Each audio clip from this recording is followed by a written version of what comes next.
I know you are out there. You're listening. You're afraid. You're afraid of us. You're afraid of change. I can't see the future. I'm not here to tell you how this is going to end. I'm here to tell you how this is going to begin. I'm going to start this broadcast, and when I do, I'm going to show these people what you don't want them to see. A world without controls and boundaries. A world where anything is possible. Smedley Butler lived from 1881 to 1940. He was a United States Marine Corps Major General, the highest rank authorized at that time, and at the time of his death the most decorated Marine in U.S. history. During his 34-year career, he participated in military actions in the Philippines, China, Central America, and the Caribbean during the Banana Wars and France in World War I. Butler is well known for having later become an outspoken critic of U.S. wars and their consequences, as well as exposing the business plot, an alleged plan to overthrow the U.S. government. By the end of his career, Butler had received 16 medals, 5 for heroism. He is one of 19 men to receive the Medal of Honor twice. His unwavering courage and steadfast devotion to his U.S. and Afghan comrades in the face of almost certain death reflected great credit upon himself and upheld the highest traditions of the Marine Corps and the United States Naval Service.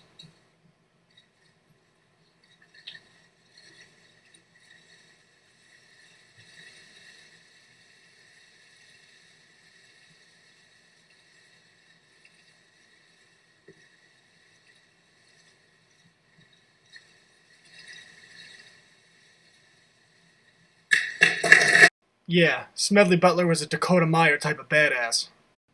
In 1933, Butler claimed that wealthy businessmen were plotting to create a fascist veterans organization with Butler as its leader and use it in a coup d'etat to overthrow President Franklin Delano Roosevelt.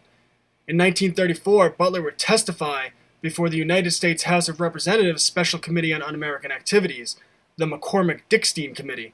On these claims, no one was prosecuted.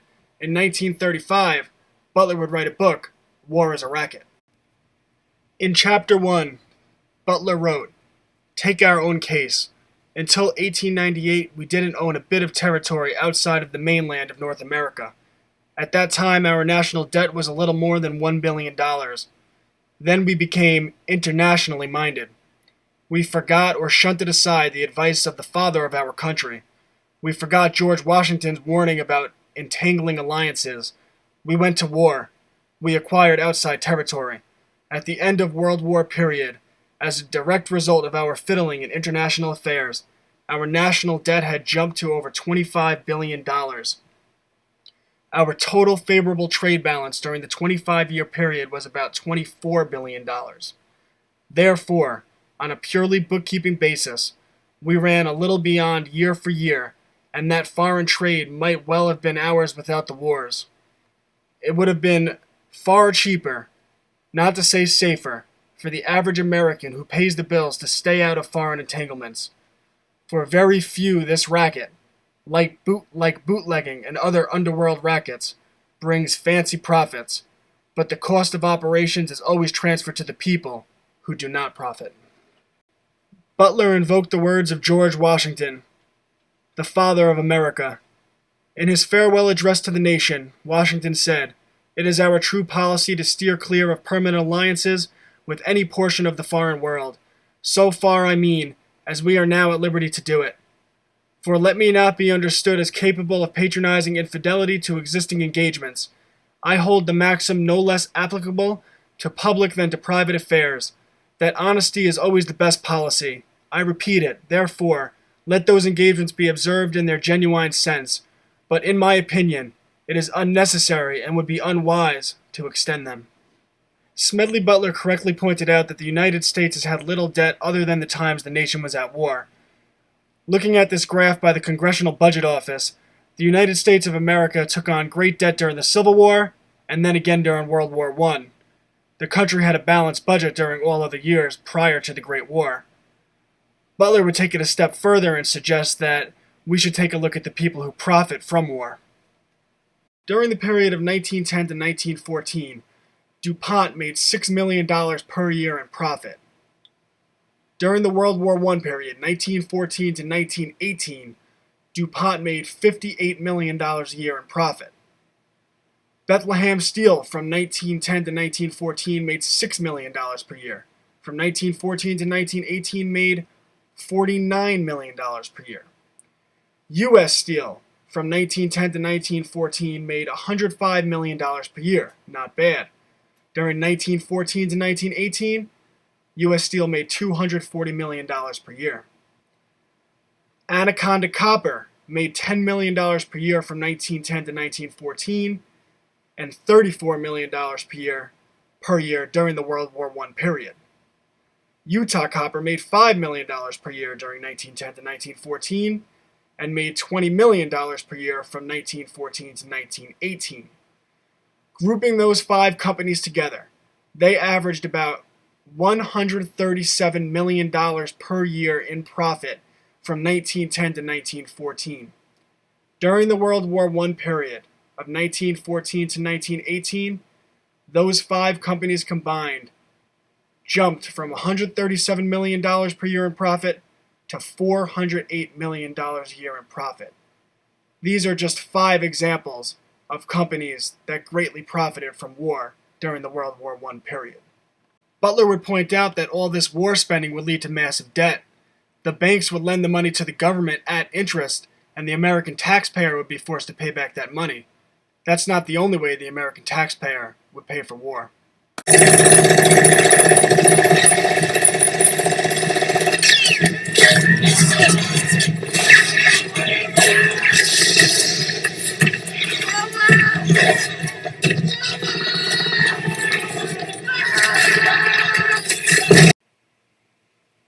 According to the VA, 4,734,991 soldiers were deployed during World War I.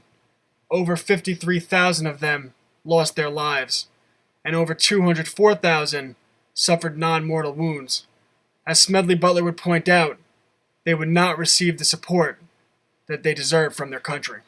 According to Military Times, roughly 20 veterans a day commit suicide nationwide. According to new data from the Department of Veterans Affairs, a figure that dispels the often quoted but problematic 22 a day estimate, yet solidifies the disturbing mental health crisis this number implied. In 2014, the latest year available, more than 7,400 veterans took their own lives, accounting for 18% of all suicides in America. Veterans make up less than 9% of the U.S. population. Butler would go on to point out that many wars are fought for profits for corporations and interests for bankers rather than for freedom and democracy.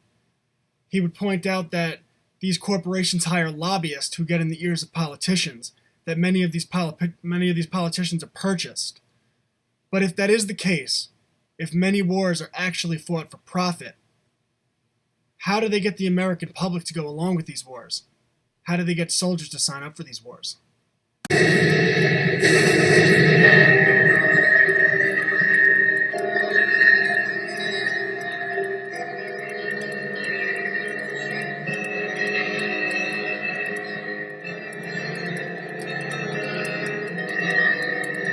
To stiffen the will to win, mass propaganda was used for the first time.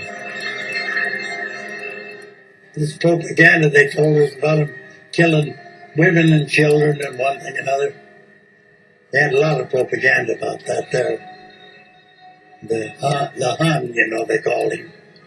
And how he'd go through these villages when he'd capture them and kill all the people off and that there. That's the stuff that they told us. To feed you up to get you mad, I guess. Atrocities alleged to have been committed by the Germans in Belgium were presented in melodramatic form.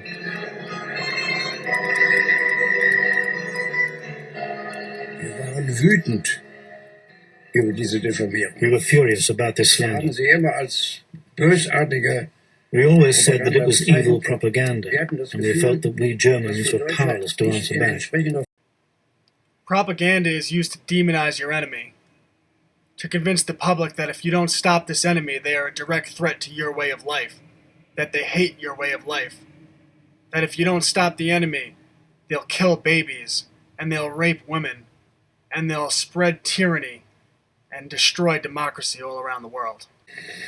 My fellow Americans, as President and Commander-in-Chief, it is my duty to the American people to report that renewed hostile actions against United States ships on the high seas in the Gulf of Tonkin have today required me to order the military forces of the United States to take action. Never happened. While I was there, I saw the Racket soldiers come into the hospital with guns. They took the babies out of the incubators. Took the incubators and left the children to die on the cold floor. Never happened. I take the threat very seriously. I take the fact that he develops weapons of mass destruction very seriously. No weapons of mass destruction. Although there was no term for it at the time, Smedley Butler had identified what we would call today the military-industrial complex, a term that President Dwight D. Eisenhower would coin in his 1961 farewell address, 26 years after Smedley Butler wrote War is a Racket. President of the United States. Good evening, my fellow Americans. We now stand 10 years past the midpoint of a century that has witnessed 4 major wars among great nations.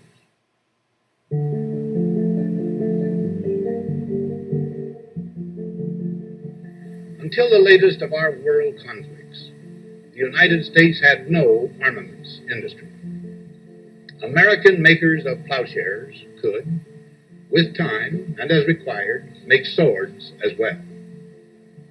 But we can no longer risk emergency improvisation of national defense. We have been compelled to create a permanent armaments industry of vast proportions. Added to this, 3.5 million men and women are directly engaged in the defense establishment. Now, this conjunction of an immense military establishment and a large arms industry is new in the American experience. The total influence, economic, political, even spiritual, is felt in every city, every state house, every office of the federal government. We recognize the imperative need for this development, yet we must not fail to comprehend its grave implications. Our toil, resources, and livelihood are all involved. So is the very structure of our society. In the councils of government, we must guard against the acquisition of unwarranted influence, whether sought or unsought, by the military-industrial complex. The potential for the disastrous rise of misplaced power exists and will persist. We must never let the weight of this combination endanger our liberties or democratic processes. We should take nothing for granted. Only an alert and knowledgeable citizenry can compel the proper meshing of the huge industrial and military machinery of defense with our peaceful methods and goals, so that security and liberty may prosper together. Only an alert and knowledgeable citizenry can combat the military-industrial complex. Those are the words of Dwight D. Eisenhower, not my own. Look around you. Do you feel that the people you know are alert and aware of what goes on in the world? I doubt it. They're more interested in the Kardashians. It is our duty as Americans to spread information like this, to teach people about propaganda and the military-industrial complex. Share this link. Let's change the world. Because as Smedley Butler taught us, war is a racket. Did you like this video? I hope that you did. And I hope that you support grassroots media. YouTube, Facebook, Google, the political establishment, you name it, has been waging a war on what they would term fake news, which in reality is real news. But we can get around them. I need your support. I recently started a Patreon account under Tom Anderson. Go to www.patreon.com, type in Tom Anderson. For as little as $1 a month, you could help fund me to free my time so that I could do research where I could put out these videos daily and I could expose what's going on in the world. There's nothing I'd rather do. Please, support me, support grassroots media. and God bless America.